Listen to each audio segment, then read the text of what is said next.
Hello again and welcome to another Morning Mondays. This is episode 109 and today guys we're going to be talking about some more bolt action miniatures because that's what I've been painting this week. I am loving my bolt action at the moment. Now before we dive into the video I want to make a quick announcement. I did go to Warhammer 40k tournament this week and I did run the crazy 365 infantry list. And I will be doing a video on that later this week. It's not going to be talked about much in this video, but I will be talking about it much more in a separate video where I cover all of the games of the event. You guys know what I do, the classic Morning Glory after action, so I took a whatever to a tournament with videos. That'll be coming later this week. But today, let's focus on the good old Mordian Monday content, where there's no Mordians in it at the moment because I've been just loving my bolt action. And this is, if for those of you that are new to this series, basically this is where I talk, this is the hobby episode of the week, to talk about what I've been working on. And it's very much stream of consciousness, no script, off the cuff, that kind of thing. Just sometimes we go on massive tangents, sometimes we talk about stuff that isn't really related to models. It's just a nice fun video to listen to whilst you're painting your own miniatures. And I love hearing about what other people have been working on as well. Whilst I talk about what I've been working on, the main sort of satisfaction I get from this video is I love seeing what other people have been working on in their hobby life. So without further ado, let's dive into this week's video. And I have been working on my airborne Jeep for my US Airborne Forces in the bolt action, the good old bolt action. Now, Jeeps, this just, even though it's got like 3 guys in it, and there's a guy with like a rifle, and there's a guy with like an SMG, this thing doesn't actually come with any guns. It's just purely a transport. And the difference between this Jeep and the other Jeep that I painted the other week is this one doesn't take up the armoured car slot. This one, literally, is just a transport, and you can take like 8 or 9 transports or something in an American list. And they're really, really good.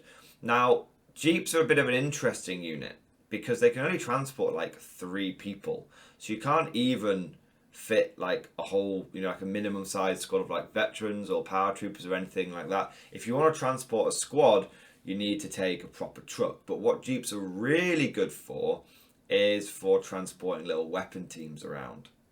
That's because, I mean, you can, you can sort of play it fluffy and put your officer in the Jeep and he can jump out.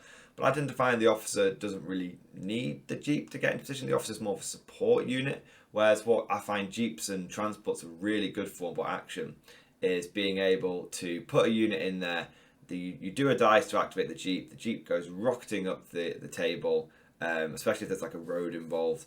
And then you hopefully put another dice and then the unit jumps out and whatever's inside it does what it needs to do. So sometimes you can put like flamethrowers in Jeeps, that's really effective. But what I'm going to do with my Jeep is put my bazooka team in it. Because whilst bazookas do have a 24-inch range, and I believe they've got shape charge, so they don't need, they don't need to worry about long range as much. When it comes to like penetration, of course, there'll still be that -1 to hit modifier. What it does mean with is that they can get into a good position because 24-inch range is like, it's good for an infantry gun, but it's not good for a unit that's designed to take out enemy tanks. Because most tanks are going to be having like, even with a light howitzer, like a 48-inch range or something crazy. So you need to be able to get up close and personal, and it gives you maneuverability, so you can get on that side armor. It's just a really good sort of just a little missile, I suppose, which is or little rocket that you can just put it. You put the bazooka team in the Jeep, rocket it up the flank, jump out, bazooka something, and hopefully you do some damage. The great thing about it as well is even if you don't do any damage, having a bazooka Jeep is really good because it's kind of psychological. Your opponent knows that you can pull that out of the bag, whether it's in reserve and it comes flying on as a counter-attack unit, or you sort of have it on the board, but the Jeep's so small, it's such a tiny little footprint that it can often hide behind most buildings, and then it has a huge threat range as well, because your Jeep can go like 12 inches, and the guys can get out and then shoot.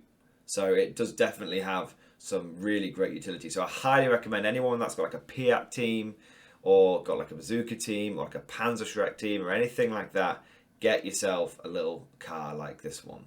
Now, a couple of things. So that's all the tactics behind why I got this unit. Normally talk about the hobbying first, but I thought, whatever, I'll talk about this sort of tactics first. In terms of actually discussing this unit, where did I get it from?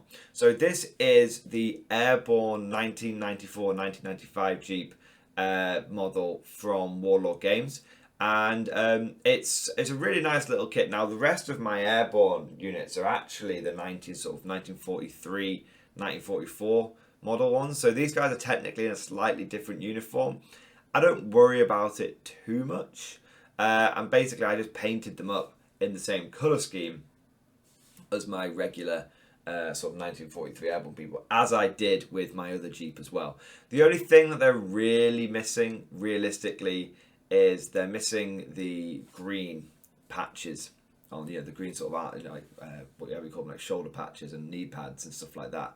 Apart from that, they're absolutely fine. So yeah, I mean, I'm sure there'll be some historical fanatics out there that will certainly be able to tell me there's a lot of intricate differences between these uniforms, and I 100% believe that there could be, lots of differences between these uniforms. I'm not going to doubt that. But from the casual player's perspective, and from and from a distance as well, you can't really tell, especially when you've got a lot of models on the board as well.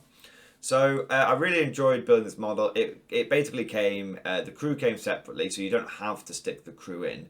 I mean, that would save on painting time, but I've done a couple of quick bot action armies.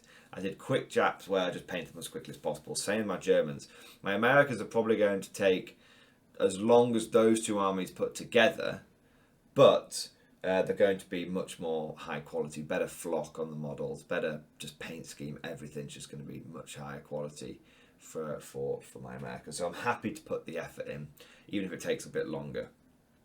So like I said, it's from Warlord. It came with the crew come separately, and then all of the other bits like the stowage and whatnot, that all comes as part of the model. So it's got a lot more detail than your regular Jeep. If you compare this one to the HMG Jeep that I did, this one has a lot more little detail, like backpacks and bedrolls and all sorts of stuff slung around, and webbing and whatnot slung over.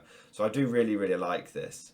Now, this model was painted using pretty much all Vallejo paints, apart from the little bit of camo netting going sort of over the sort of front bit of the drive of the front compartment. That was actually painted with Army Painter. Now, the problem I was having, I'm not 100% satisfied with how this came out, but the pictures do make it look brighter than it actually is. So it's not as bright. The green isn't quite as, I don't know what you'd call it, as intrusive in real life as it is in the picture. I use Army Painter green skin because I didn't want the green camo netting to just be unrecognizable or look like it hadn't really been painted in comparison to the other bits of the models. The one problem I do find with World War II models sometimes is that they almost, even when you paint them fantastically, they almost look like they've been painted badly because all the colours are quite muted, and especially if it's camouflaged or the uniforms are all very similar, all the colours sort of merge into each other and it just looks like it's almost half painted. And I think that's why a lot of really, really good hobby painters prefer painted Warhammer models, because you can go out of your way to make things that are really bright and really pop, and they're much more visually pleasing. If not, they actually look ridiculous when you think about it from a real world context. So I wanted something that stood out a little bit, or at least was a different, a third green colour. I tried multiple Games Workshop greens and they just looked so wrong alongside the Vallejo paints that I've been using. Just so, it's fake. Fake is the word I'd use. It's really interesting when you put like Vallejo paints alongside, or you put like traditional World War II colours alongside Games Workshop colours. Games Workshop colours are a lot more vivid for sure. So the one that was the best of a bad situation was Army Painter Greenskin. It is still intrusive in comparison to the rest of the model. It is still, obviously a bit more vivid, but it was the best of a bad bunch. I tried Caliban Green, didn't work at all. I tried Greenskin, War Flesh from as well. I tried Moot Green. I tried all sorts, probably 4 or 5 different green colours. And I finally was like, you know what, this one is the best one, and I can dry brush this one a little bit if I need to as well. So I've left it how it is for now, but like I said, it's just, that's the one sort of sticking point I found with this model, was just like I wasn't sure what colour to paint that for it to look distinctive and not just merge into the rest of the model. I'm not 100% satisfied with it, but Fortunately, I play in a bolt of a fairly casual bolt action group, no rivet counters or ribbon counters, or whatever they're called. So it wasn't, I don't think it'll be too bad. So that's where we're at in terms of painting the model. In terms of a couple of things I noticed after I had sort of base coat and started finished painting, I realized there's a couple of things that I missed on this model. So the crate on the front, there's meant to be like this weird pipe thing that sticks out of it. You can see sort of the hole. It's not meant. I think it's meant to be like two separate crates and something pops out the front of it. I don't know what that was. If anyone can tell me what the weird pipe thing is that comes out the front, it almost looks like, when you've got like cars that are going to go through deep water, so the exhaust pokes up out of the, like high above where the engine is to stop it from flooding. I think that's what it's for. It almost looked like that, but it was in a bit of a weird position. The other thing that I noticed is that, and I thought it was weird at the time, and I didn't realize, but I didn't sort of think about it whilst I was painting the model. But if you look at the front bumper, there's like these like 4 little tubey nodule things sticking out the bottom of it. I thought they were part of the model. I thought it was like some part of the airborne recce Jeeps, like there was some historical reason they had it there. On hindsight, I don't think they're meant to be there. In hindsight, I think they're kind of meant to. They're little bits left over from the casting process. So that's kind of funny that I've got these little things sticking out the bottom of the bumper. I may go back and sort them out, but you can't see him on the model when you're from like a top-down perspective when you're actually pushing it around. And I've used this Jeep in a couple of games now, and no one's noticed apart from me. So it's kind of funny, but yeah, they definitely look a bit stupid. My Jeep's got a bit of a neck beard going on, which is kind of funny. And the last controversial thing, I've saved it to the very last moment, is I have based the Jeep. Putting, as a guard player, putting any vehicle other than a Sentinel on a base feels like sacrilege, feels like just wrong. And this vehicle did not come with this square base. Be absolutely 100% clear, it did not come with this square base.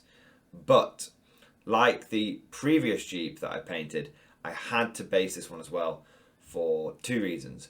One, for transportation, I needed some way of being able to magnetize the Jeep and being able to put it in my nice magnetized carry case, which hopefully I'll be doing a video on how to build one of those in the future. And the other reason was, likewise, I find that the paint rubs off this model quite easily. I found that with Vallejo paints, that they don't like sticking to resin as much. They're absolutely fine on plastic, but they do not like sticking to resin as much, for sure. Resin or metal, I would say. So this time I glued the Jeep onto the base first so I could paint it without having to keep rubbing the paint off. So there you go, that's the Jeep done. So I've talked about the tactics, talked about why I painted and all that kind of good stuff. What am I going to be working on next? Well, I'm going to be working on the artillery and anti-tank for my army. So next week I will hopefully have a pack howitzer fully painted up, and I'll also have a 57mm anti-tank gun painted up. Now, the pack howitzer, I've glued the crew onto the base because I thought it looked better. With the 57mm anti-tank gun, because my Brits have the same anti-tank guns, if they called like a 6-pounder or something, I figured what I would do is I wouldn't glue the crew onto the base, and I'd leave the base, a bit like what I've done with my Japanese anti-tank guns, if anyone's ever seen that model. I just have the base like a generic brown colour, I don't base it at all. And so what I can do is I can use the anti-tank gun in any army, because it just looks like a generic green anti-tank gun. And everyone captured everyone's stuff. Like there'll be examples of Germans using like American anti-tank guns and stuff where they've like captured it and had to press it into service in like the last moments. They did it with all sorts of stuff like the Volkssturm, and like all the rifles and machine guns they handed out to the Volkssturm. So I figured, just for my allies though, if I don't glue the crew on, when it comes to using my my Brits, my 8th Army, yeah, it'll be like a green anti-tank gun, but I'm not that bothered. I'm sure you'll be able to find an example of when the Brits desperately just had to ship over an anti-tank gun before it was fully painted and it turned out to be green. So what I can do is I can have my 8th Army crew on there as well, and I can take the other anti-tank gun and I can probably just like sell it. I'm never going to use 2 anti-tank guns, so, and I can that's an extra tenner I can probably make, and I can use that tenner to go and buy like a Panzerschreck team for my Germans or something like that. Or maybe I'll give it away to someone. I know there's a couple of people in the bot who are getting into bot action at the moment in my local group, and it's always good to give people like a freebie to encourage them into the hobby and get that sort of, your first hit's free.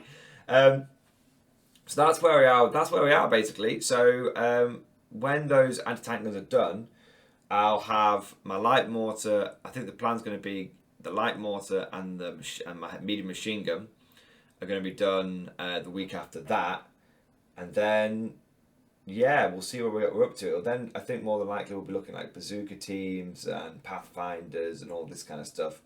I think it's going to at least take me to the end of the month to finish these Americans. At least. We'll see how long it takes for me to paint machine guns. They are lying down, which means I have like half of the model I don't have to paint because it's lying, it's physically stuck to the bottom of the base. Maybe like a third of the model I don't have to paint. We'll see how it goes. Anyway, guys, that's all for today. Hope you guys enjoyed today's video. As always, I'd like to say a massive thank you to the Patreon supporters. It's thanks to the patrons that I'm able to explore different games. This is I can afford the hobby stuff that I need to be able to paint, these models properly in the right colours and all that kind of stuff. So, huge thank you to the Patreon supporters. And if you're interested in becoming one, there's a link down in the description below. But we'll leave that one there for today, guys. Thank you for watching, and of course, I'll see you guys next time.